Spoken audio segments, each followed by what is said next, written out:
Let's get right to the overnight developments, though, on the coronavirus. As we start this morning, there are now more than 216,000 confirmed cases in the United States, and nearly 5,000 people have died from the virus. Florida, Nevada, and Pennsylvania have now joined 35 other states issuing stay-at-home orders. More than 272 million people nationwide, that's 82% of the people in this country, now being told to shelter in place. Meantime, LA's mayor is now urging its city's 4 million residents to wear masks when they go outside. He even donned one at his news conference for effect, but he did stress that people should use the homemade kinds and leave those much-needed medical-grade masks for healthcare workers. On that note, the U.S. stockpile of emergency medical gear, including masks and gloves, is nearly gone because of this outbreak. One official saying the system was just not designed to fight a pandemic in all 50 states all at one time. Our team of reporters spread out across the country to bring you the very latest. We're going to start with NBC's Sam Brock. He's in Miami this morning. Hey, Sam. Hoda, Savannah, good morning. Over my shoulder, this is the Miami Beach skyline. That city called on its residents to stay inside more than a week ago. Now, within the last 24 hours, Florida's governor followed suit, but there are still nearly a dozen other states that are holding out. With coronavirus cases exploding in places like Pennsylvania, Georgia, and Florida, governors in those states are now being forced to reckon with the one order they'd restricted for days, if not weeks, a full shelter-in-place mandate. Every day we wait, the coronavirus spreads further and becomes more difficult to suppress. I know you want to return to business as usual, but we must first overcome the obstacles that we have in our path. I'm going to be doing an executive order today directing all Floridians to limit movements and personal interactions outside the home to only those necessary to obtain or provide essential services. The orders all go into effect by the end of the week, and in some cases represent a full about-face. Florida's Governor Ron DeSantis just last week. To order someone not to be able to earn a paycheck when them going to work is not going to have any effect on what we're doing with the virus, that is something that I think is inappropriate. Savannah asked the Surgeon General about Florida's delay Wednesday, just hours before the announcement. So he's saying he's waiting for somebody at the White House to tell him to shut it down in Florida. What would your advice to him be? My advice to America would be that these guidelines are a national stay-at-home order. They're guidelines that say that, look, the more we social distance, the more we stay at home, the less spread of disease there will be. Backlash for the delayed actions lighting up social media. One Twitter user accusing Governor DeSantis of being a day late and $1 short. Another writing, took long enough. How many spring breakers took the virus home and spread it? Images of spring breakers like these leaving residents here in South Florida feeling frustrated. A complete lockdown is what we need at this point. We've tried it every other way, and it's not under control. It's out of control. Across the country, now 38 states and the District of Columbia have some form of stay-at-home or shelter-in-place. Texas's governor isn't calling it that, but he did shutter schools and all non-essential activity. Oklahoma's head of state closed businesses, but said a shelter in place isn't practical. And Arkansas decided to limit overnight stays at state parks. Residents right now urged to exercise social responsibility as the invisible enemy marches onward. And the question that many people might be having this morning, why did it take so many governors until early April to take this action? Florida's Governor Ron DeSantis said he saw the CDC extend its guidelines another 30 days and decided at that point, quote, things were not returning to normalcy. Hoda, back to you. All right, Sam Brock for us in Miami. Sam, thank you. As mentioned, most of the country is now under a stay-at-home order. The White House is resisting calls, however, for a nationwide lockdown. NBC's Tom Costello in Chevy Chase, Maryland, for us this morning with that part of the story. Tom, good morning. Yes, Savannah, good morning. The administration really facing increased questions over its piecemeal approach to this containment effort nationwide, while people on the front lines of this emergency are pleading for more equipment and more personnel. And tragically this morning, we've learned of the death of an emergency room doctor on the front lines. President Trump dismissing the idea of a national lockdown, saying that decision should be left up to state governors. There are some states that don't have much of a problem. They don't have thousands of people that are positive. The president also downplayed the need for restrictions on domestic air travel.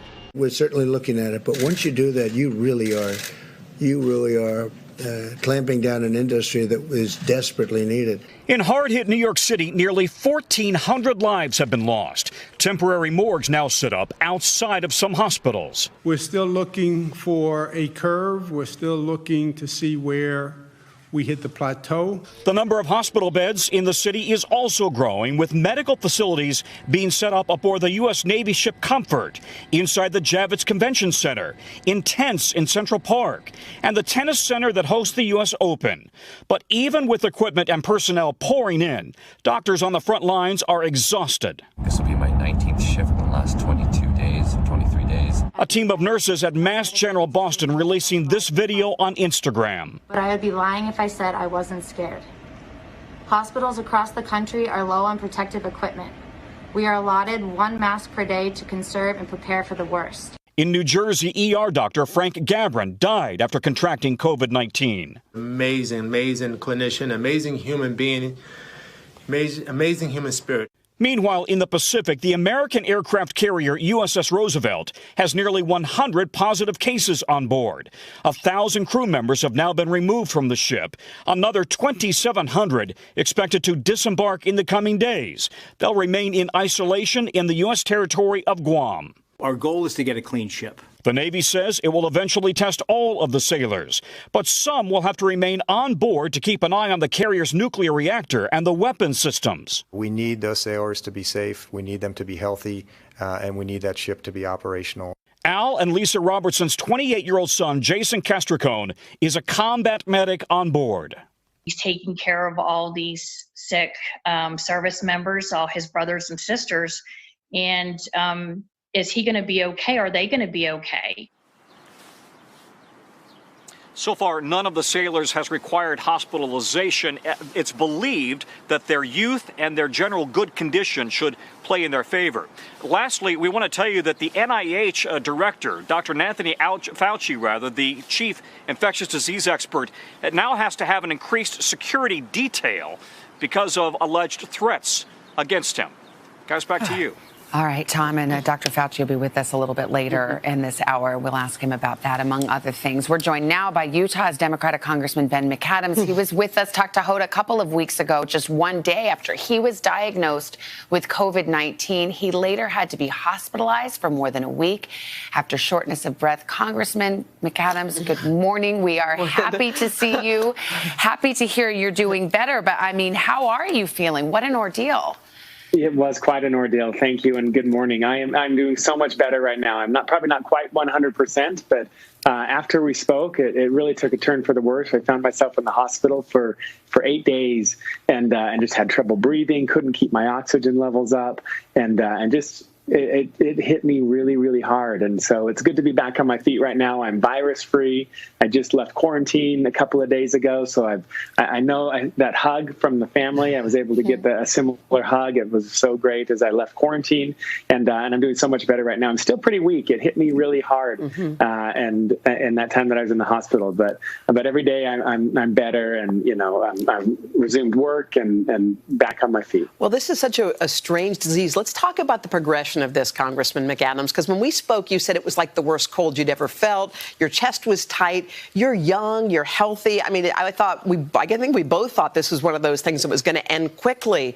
Yeah. And what was it that made you say to yourself, I've got to get in the hospital? And how bad did it get? So it was Friday night, a couple of days after we spoke, and it just, my breathing just got worse. It got to the point where I couldn't get up out of bed and walk across the room without being out of breath, without panting, and just needing to sit down and catch my breath. And so I called my doctor on Friday night, 2 weeks ago now, and he said it was time to go to the hospital to check in. They monitored my oxygen levels. My oxygen was fairly low, and so they put me on supplemental oxygen and wanted to watch me overnight. Overnight became 8 nights that I was there, and I just never could breathe on my own without that supplemental oxygen and keep my levels up. And so it was quite an ordeal. It wasn't until a week later that my fever broke and I was able to breathe on my own without I was breathing on my own. I didn't have a ventilator, but without the assistance of that supplemental oxygen, and starting to feel better. But it was pretty rough. I tried to talk to my family every day by FaceTime or by telephone, and there were a couple of days there that I really didn't even have the energy to hold up a telephone. I just was laying there waiting for the minutes to pass and hoping that my body would have a chance to catch up. I'm sure you were thinking, I am young, I am healthy, I have every reason to think that I'll recover, but on the other hand, we've all heard the stories of folks young like you who didn't. I mean, were you afraid as you sat there alone? Yeah, last we spoke, I felt like it was, I knew it was going to be a rough one, but I was young, I'm healthy, I have no underlying health conditions, I exercise every day, and so I thought it wouldn't be a problem. And that would be my message to people today, is to take this seriously. You don't know how it's going to hit you, how it's going to affect you, and what the consequences might be. And even if you are healthy and it is just a bad flu, you don't know, if you don't take the precautions, who might you infect and what impact might it have on them. So please take this seriously. Yeah, I was going to say, I don't think there are some people who still aren't taking it seriously. We were even talking about how state by state governors are doing different things in their states. And there's been some discussion of like a nationwide kind of shutdown. Congressman McAdams, do you think that there should be one? Look, I do think we need to take this seriously. Utah's in the category of not having a mandatory shutdown. I would say we're 80% of the way there. Our governor has told people to stay home. It's maybe it doesn't have quite the force of law, but they have asked people to stay home and for non-essential businesses to close. And so, and most people seem to be adhering to that directive. Our major counties do have a shutdown with the force of law. But I think that every state should look at it, and every individual should, whether or not it's required or not, take these guidelines, these requirements from the state, take them seriously, and probably take it a step or two further if you can. Stay at home. Even in Utah's shutdown, you're still able to go to the grocery store. But I would encourage people to limit that to necessary trips, or bundle your trips together so your exposure out in the public is limited. Yeah, because a lot of folks are sick and don't know they're sick. They're not showing symptoms, but they could be spreading it. Congressman McAdams, it is good to see you feeling better. Thank you so much. I'm glad you're reunited with your family, too. Thank you. Thanks again. All right, now to a story we've been following closely. The uncertain fate of 2 Holland America cruise ships with sick passengers on board. Well, this morning, they're now just a few miles off the coast of Fort Lauderdale, but until a final deal's in place, they can't come any closer. NBC's Carrie Sanders has been tracking this one for us. Hey, Carrie, good morning. Well, good morning. We have some breaking news here. This morning, the deal is done. Sources tell NBC News the only thing missing are some lawyers' signatures. Just off the coast, 2,500 passengers and crew here on board those 2 ships, the Zaandam and the Rotterdam, now waiting to come ashore. They have been told to pack their bags, and most will be coming shore in the next 24 hours, maybe even sooner. This morning, the fate of the passengers and crew aboard these 2 cruise ships still unclear. After 27 days at sea, 12 of them confined in tiny staterooms. Hi, welcome to our cabin. Passengers like the Andersons from Ohio. It's about 200 square feet. Hope today is the day their ill-fated cruise from South America to Fort Lauderdale finally comes to an end. You are very close to Florida. I spoke with the Andersons as they neared what they hope will be their final port of call. We feel like there's a very good chance on this, and quite honestly, the tide also seemed to start turning after initially Governor DeSantis said we weren't welcome. With 9 passengers testing positive for COVID-19 and 200 more with corona-type symptoms, Florida's Governor Ron DeSantis had put up a do not enter sign. But Wednesday, we just want everyone to be safe. He dropped his fierce opposition. On board the two ships, 45 passengers who have had significantly high fevers for more than 10 days, like 70-year-old Gloria Weeds and her 75-year-old husband Bill. Anxious family members on shore now believe a hospital ICU is only hours away. I have more hope right now than I have in a long time. You know, time is ticking. Your father has pneumonia. What is your greatest fear? My greatest fear is that he's going to get worse very, very quickly. The cruise line says as many as 9 passengers need immediate medical care. The biggest hospital here, Broward Health, tells NBC News critically ill patients will be transferred to our system. A final exit plan is not yet in place, but Holland America this morning says it already has chartered planes for the nearly 1,000 passengers from Australia, United Kingdom, Germany, and beyond who would transfer straight from the ship to flights for onward travel home. All that's needed now is final approval from Broward County. Holland America says the very sickest on board will not come ashore. Rather, they will be treated on board. Meantime, this morning, there is word now of another ship, the Coral Princess, that also has suspected cases of coronavirus. It's hoping to dock here in Port Everglades on Saturday. Hoda, Savannah. All right, Carrie Sanders, keep us updated on all of it. Thank you. Thanks, Carrie. Let's get our first check of the weather. We say good morning to Mr. Roker. Hey, Al. Good morning. Hey, good morning, guys. Well, we've got a storm system that's out to sea, and we're going to be dealing with it for a few days because it's just going to keep hanging out. Take a look on the radar, and you'll see we are looking at this system, and as it pushes through, it's going to spin, and it's bringing right now, look at the snow to interior sections of New England, rain along the coast, and then we'll have wind gusts of up to 60 miles per hour at Cape Cod and the New England Islands. Coastal flooding is possible. Tomorrow, it's pinwheeling. Do a little loop-to-loop. Heavy rain moves away by late Friday, but as we're looking, we can see very heavy rain, upwards of 1 to 1.5 inches of rain right along the New England coast, with heavier rain making its way to the north. Big spring storm making its way through the western plains, a fire risk now continuing through the southwest, and we're looking at sunshine from the Great Lakes all the way down into the Gulf Coast.